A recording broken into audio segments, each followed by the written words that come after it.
I really messed up. But the good news is, I think my mistake actually saved the build. And good job. You do a good job?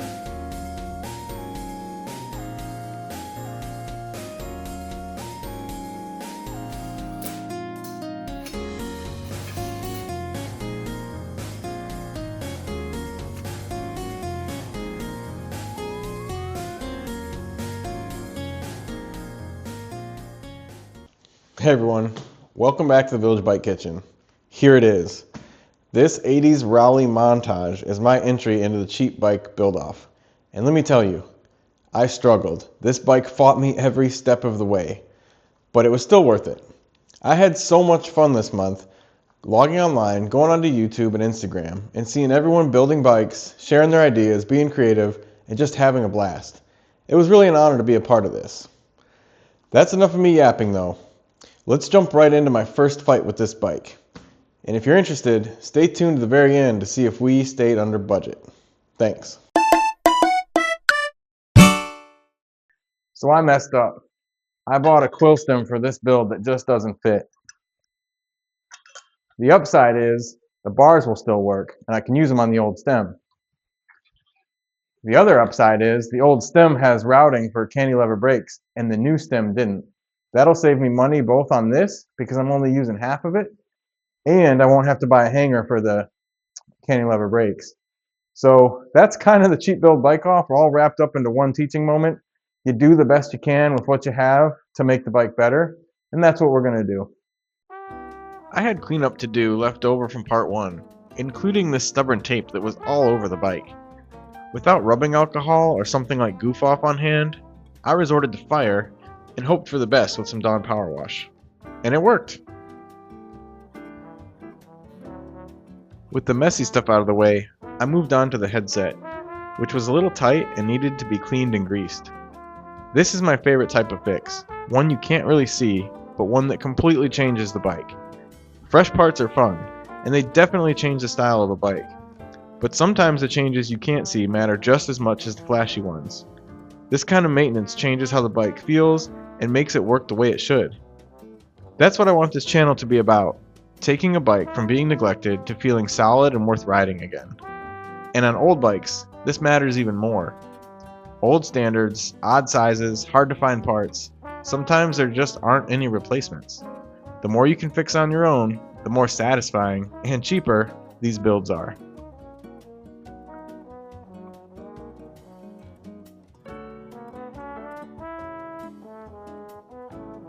Not sure what it is about this bike, but I keep finding bugs on it.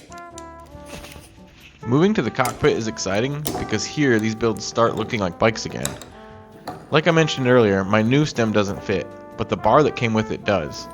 The black stem with the silver bars is not exactly the look I wanted, but it isn't worth worrying about now. Sometimes the bike tells you how it will be built, and this build-off is all about choosing your battles, making decisions between time and money, and doing the best you can. Alright, now time for the last part of the build that went smoothly before one more major disaster strikes. So let's enjoy this part while we can. The cockpit is really fun because the build starts looking like a bike again here. Stem in, fresh housing, grips, levers, shifters, all the touch points. These parts give the bike its personality back. My vision was to keep the all-terrain bike character, but add some color, something that catches your eye out on the trail. The pink on this nice blue frame does that.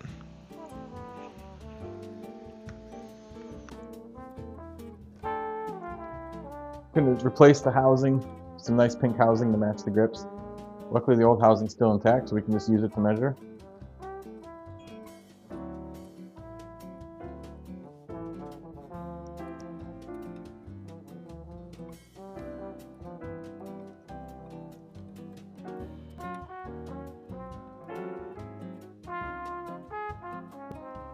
Alright, let's get this cable where it belongs.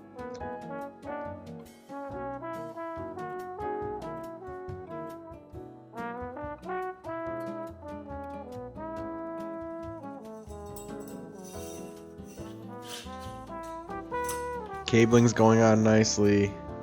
The front tire fits. What do you think? Is it about time for something to go terribly wrong? That is barely enough clearance. Okay, we've got a serious problem. I'm having a tire clearance issue here with these brakes. I can get the tire to clear if I install it just perfect. But the real issue is that you cannot remove the rear tire or install it without removing these brakes from the post.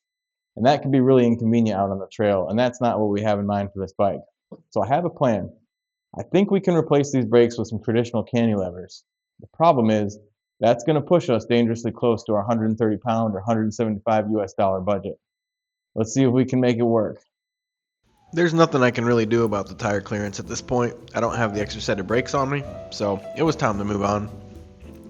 Moved on to the cabling, which was fairly straightforward. This was my first time working with cantilever brakes, so it was easy enough to set up and get the wires and cables and everything where they needed to be, but it took me a while to adjust the brakes, as you can see here. Couldn't really figure out which variable needed adjusting to get the pads to stop the actual wheel from spinning. But once I figured it out, it was pretty satisfying. You'll see here, a nice solid stop. So with the front brake all cabled up and ready to go, I moved on to the shifting cable. I did replace the old cables. They were crunchy. I don't think they would have worked that well. One of my favorite things to do is to lube up the new cables. Gets the drivetrain working very nicely.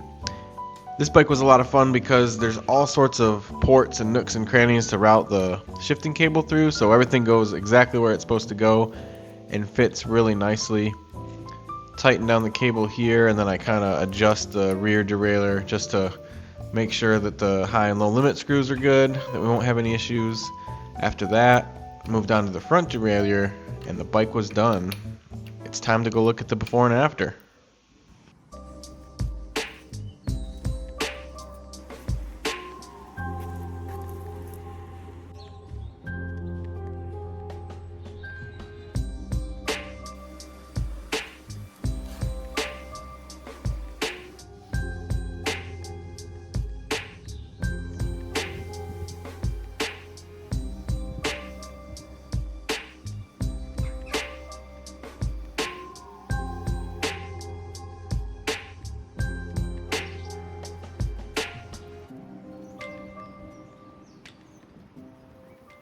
Okay, moment of truth. Did we come in under budget? Let's total up all the parts. The bike cost 40. The bars alone cost 10. The grips cost 19. The brake straddle and yoke for the front cantilever brakes cost 5. Cables and housing for the bike cost 11. The new brakes that I had to buy for under the frame cost 12.